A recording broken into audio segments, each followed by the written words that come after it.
छात्रों, good morning. आज हम कक्षा 7 में चौथा पाठ ऊष्मा के बारे में अध्ययन कर रहे हैं।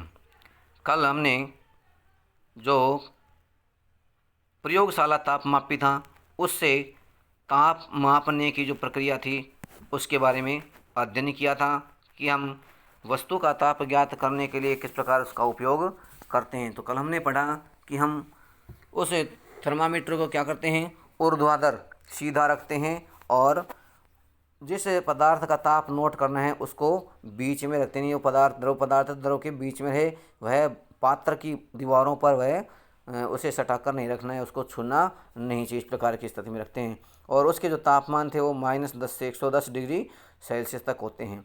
अब आगे आ रहा है, बूझो के मन में कुछ प्रश्न आ रहे हैं, तो वह उन प्रश्नों को कैसे हमसे पूछता है। देखिए, बूझो को अब समझ में आ गया है कि उच्च तापों को मापने के लिए डॉक्टरी थर्मामीटर का उपयोग क्यों नहीं करते हैं। क्यों?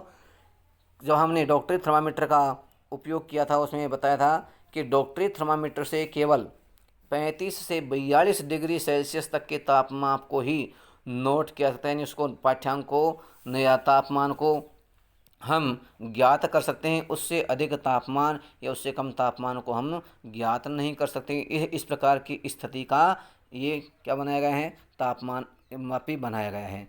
अब जो प्रयोगशाला तापमापी है उसमें हम 110 डिग्री सेल्सियस तक के तापमान को भी ज्ञात कर सकते हैं और कुछ ऐसे भी वर्तमान तापमापी आ रहे हैं जो उनसे भी अधिक तापमान को भी नोट या पढ़ने के लिए या ज्ञात करने के लिए उपयोग में लिए जाते हैं, वो भी प्रयोगशाला तापमापी हैं। अब देखिए, लेकिन वह यह भी उलझन में है कि क्या प्रयोगशाला तापमापी द्वारा उसके शरीर का तापमान मापा जा सकता है। नहीं, उसके शरीर का तापमान नहीं नापा जा सकता। कारण एक तो हम उसको किस स्थिति में, ऊर्ध्वाधर स्थिति में रखना पड़ेगा और दूसरी जो स्थिति है वह यह है कि जैसे ही हम उस तापमापी को जीभ के नीचे से या कांच से शरीर जैसे बाहर निकालेंगे तो उसका पाठ्यांक 0 हो जाता है। यह समस्या है। और हमारा डॉक्टरी थर्मामीटर रहता है उसमें अपना पाठ्यांक बदलता नहीं है। इसमें जैसे हम पदार्थ को किसी वस्तु से या थर्मामीटर को किसी वस्तु से या पदार्थ से जैसे बाहर निकालते हैं तो उसका तापमान या जो उसका पारे का तल है वो कहाँ पहुँच जाता है, 0 पर आ जाता है।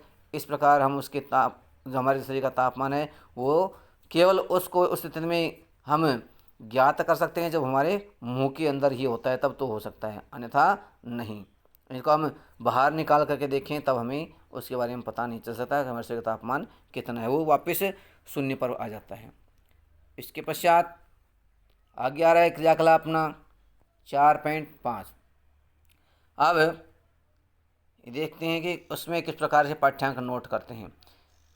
प्रयोगशाला तापमापी में किसी बीकर या मग में थोड़ा गर्म जल लेते हैं। क्या लेते हैं? गर्म पानी लेते हैं। किसमें लेते हैं? बीकर में ले लेते हैं या कोई छोटा मग होता है उसमें मग में ले लेते हैं।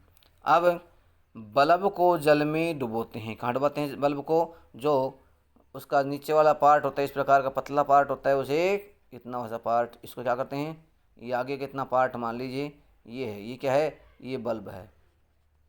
इस बल्ब को क्या करते हैं, इस बल्ब को पानी में डुबोते हैं और पारे के तल स्थिर होने तक प्रतीक्षा करते हैं। जब तक वह स्थिर न हो जाए तब तक क्या करते हैं, प्रतीक्षा करते हैं। जब ये स्थिर हो जाए, ऊपर नीचे हिलना बंद हो जाए, तब कहते हैं स्थिर अवस्था हो जाती है। जब उसमें कोई गति नहीं होती ना, तब हम कहेंगे ये क्या हो गया, स्थिर हो गया। और जब तक वह हिलता है तब तक वो हम स्थिर नहीं मानेंगे। जब पारे का तल स्थिर हो जाए तो तापमान नोट करते हैं। जब पारे का तल क्या हो जाए, स्थिर हो जाए, हिले डुले नहीं, तब क्या हो जाएगा, वो उसका तापमान हम नोट कर देंगे, वो फिक्स तापमान हो जाता है। अब तापमापी को जल से बाहर निकालते हैं। जल से नहीं, पानी से तापमान करते हैं, बाहर निकाल लेते हैं। अब ध्यानपूर्वक देखेंगे, क्या करेंगे, अब हम उसमें देखना है क्या परिवर्तन होता है। अब आप देखेंगे कि जैसे ही तापमापी को जल से बाहर निकालते हैं पारे का तल नीचे गिरने लगता है, यानी उसका तापमान है जो शायद -10 है, वहाँ तक पहुँच जाता है। इसका अर्थ है कि या 0 तक, इसका अर्थ है कि किसी प्रयोगशाला तापमापी द्वारा ताप का पाठ्यांक तभी नोट करना चाहिए जब उसका बल्ब जल या वस्तु में रखा हो।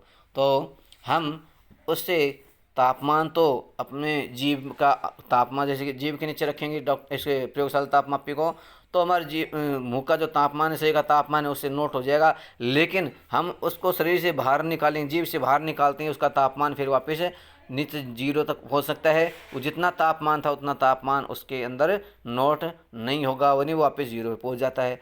केवल हम शरीर में अंदर, शरीर में यानी जीभ के नीचे रख कर ही जितना उसका तापमान होता है उसको नोट कर सकते हैं। मुख से बाहर निकालते उसका पाठ्यांक 0 पहुँच जाएगा, यानी उसका तल है वो नीचे आ जाएगा पारे का। तो पाठ्यांक तभी नोट करना चाहिए जब बल्ब जल या किसी वस्तु में रखा हो जिसका तापमान नोट करना है।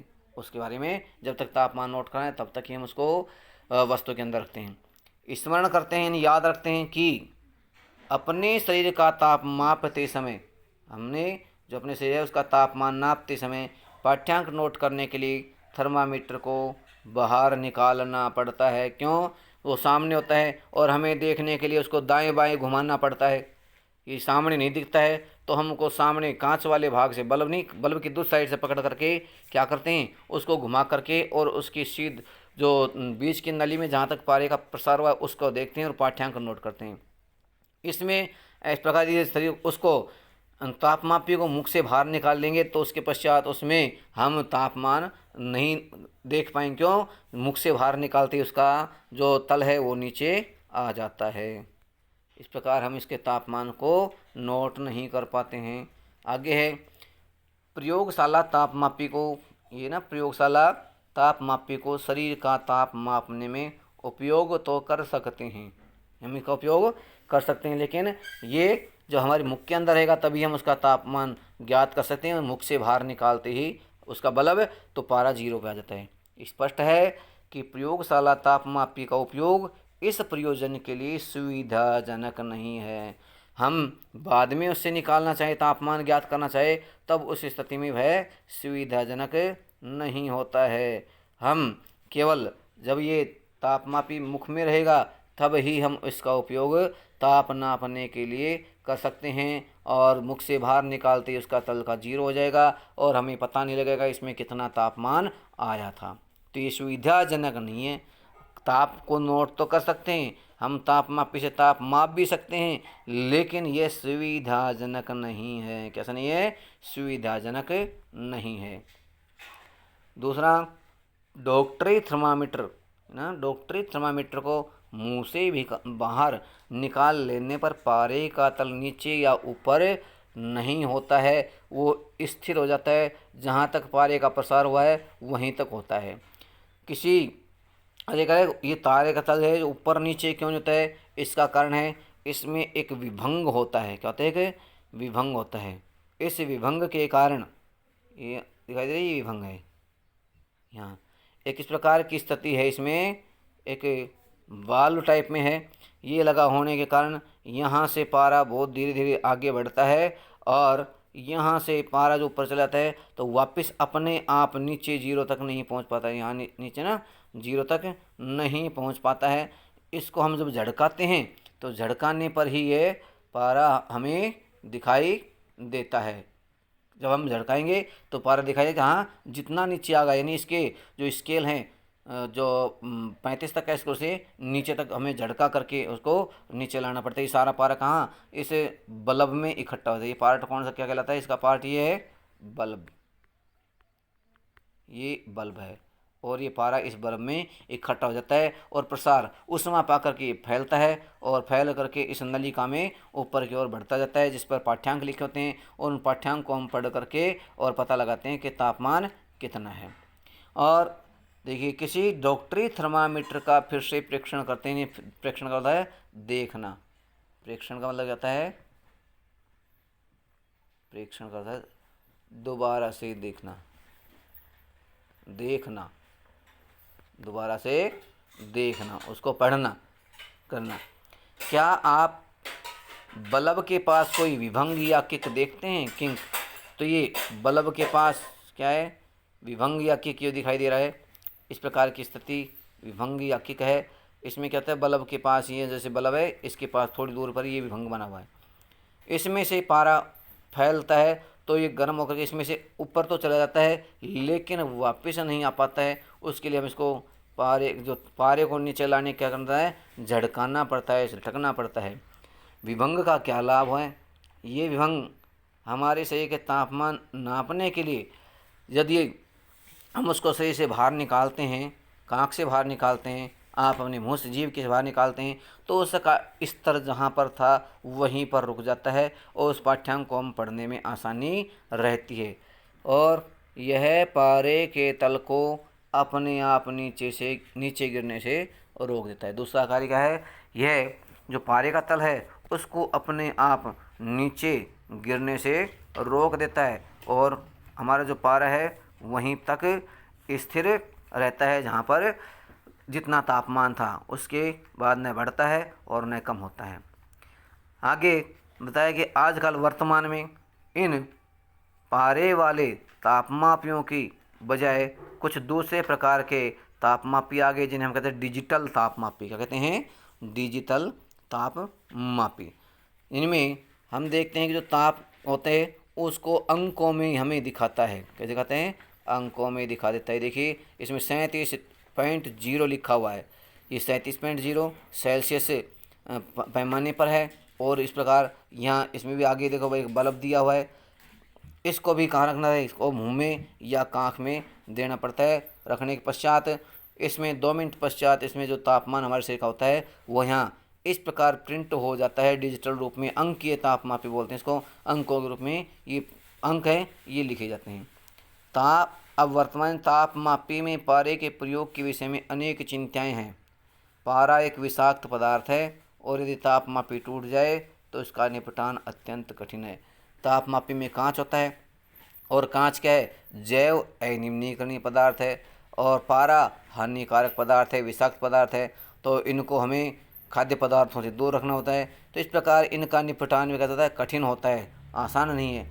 और दूसरा, आजकल वर्तमान में अंकीय तापमापी जैसे डिजिटल थर्मामीटर इनका अधिक उपयोग होने लग गया है। ये उपलब्ध होते हैं जिसमें पारे का उपयोग नहीं होता है, लेकिन इसमें ये बल्ब वाला पार्ट है उसमें कुछ ऐसी विधियाँ तकनीकें अपनाई गई हैं जिसके बारे में अपने यहाँ पुस्तक में नहीं दिया गया है। यहाँ केवल डायग्राम दिखाया गया है। तो देखिए इस जो आगे वाला बल्ब का सा भाग है इसको हमें मुख में जीभ के नीचे रखना पड़ता है और 2 मिनट पश्चात इसमें कुछ बीप की आवाज़ आती है या कुछ इसमें कुछ तरंग सी उत्पन्न होती है। उसके पश्चात ये पता लग जाता है कि हमारे शरीर का तापमान नोट हो चुका है और उसको निकाल करके डॉक्टर या नर्स कंपाउंड जो होते हैं वो उनको देख लेते हैं। इस प्रकार इस डिजिटल थर्मामीटर के माध्यम से हम अंकों को सीधे ही पढ़ लेते हैं। ये आसान है, इनको पढ़ने में कोई दिक्कत नहीं, कोई भी पढ़ सकता है। लेकिन उस डॉक्टरी थर्मामीटर को जो पारे वाला है उसको देखने में समय लगता है और उसके कई बार चमकीली धारी देखने में बहुत दिक्कत आती है। इस प्रकार अपना ये आज का तापमापी से संबंधित जो टॉपिक था वो कंप्लीट हुआ। इसको आपने समझ लिया होगा। अब कल हम इसके बाद जो ऊष्मा संचरण है उनकी विधियाँ, ऊष्मा एक स्थान से दूसरे स्थान पर कैसे प्रसारित होती है, कैसे जाती है, कैसे पदार्थ गर्म होते हैं, इनकी विधियाँ हैं संवहन, चालन, विकिरण। इसके बारे में हम कल अध्ययन करेंगे। तब तक धन्यवाद।